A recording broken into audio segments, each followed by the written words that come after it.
we're going to fight at the next election for a Liberal Democrat majority government and for me to be the Prime Minister of this country.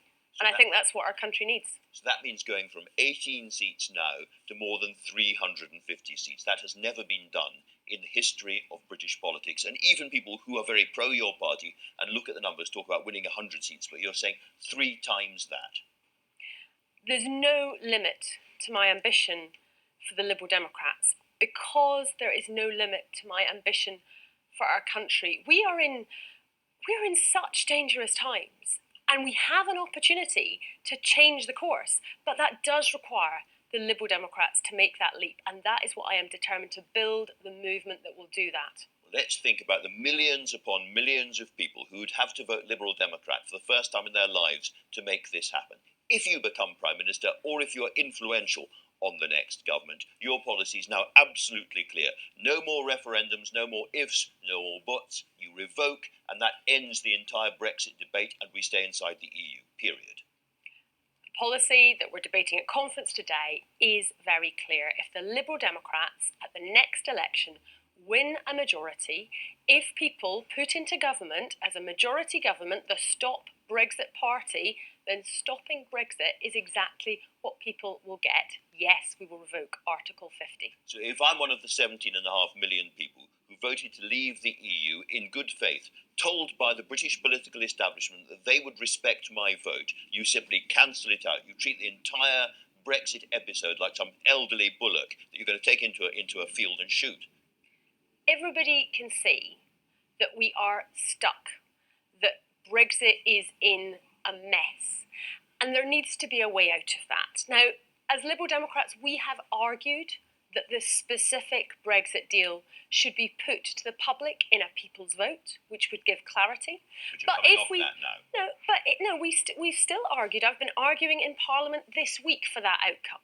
But if we end up in a general election,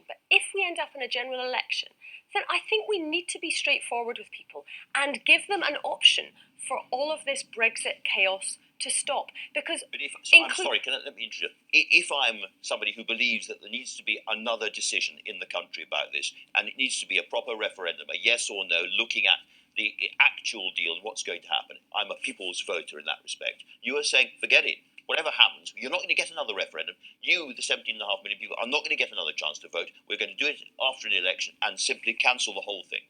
If we have a people's vote, which I've been campaigning for, then we will have that debate. But if instead we find ourselves in an election, it would be bizarre to suggest that the main issue of that election will be anything other than Brexit. You know that we have a very angry, very divided country at the moment. What does simply revoking in Parliament do to the country's mood? It puts us into a really dangerous position, doesn't it? I think people want politicians to be straightforward with where they stand. And I recognise that not everybody agrees with the Liberal Democrats on this. But I think they recognise also that we are being straightforward about our position. It's what we genuinely think is right for the country, and people should have that chance to choose that outcome. And presumably, therefore, if pro-Brexit parties win the election, you completely accept that we're going to leave the EU and that's it, and you don't try and campaign to come back in again or change your position again. As Liberal Democrats, you've got to be democratic about this. I won my seat in 2005 as a Liberal Democrat. The Labour Party had won a majority. It didn't stop me voting against the Labour government and arguing against them when I thought they were getting things wrong. Of course, if you're involved in politics, you're there to stand up for what you believe in, for what the people who have voted for you believe in, and obviously that will continue. Before we get to this process, to stop no deal, it's perfectly possible the Prime Minister will bring back a proposed deal into the House of Commons. Are you absolutely sure that all Liberal Democrats will vote against that?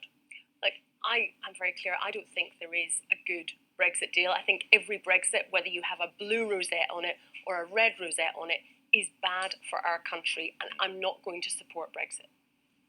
One of your MPs, very highly respected one, Norman Lamb, says there's a silent majority who want to move on from this debate and we should vote for a deal. So not all your MPs will be united on this, will they? I mean, I've obviously been a colleague with Norman for many years, and I respect that he's got his views on this.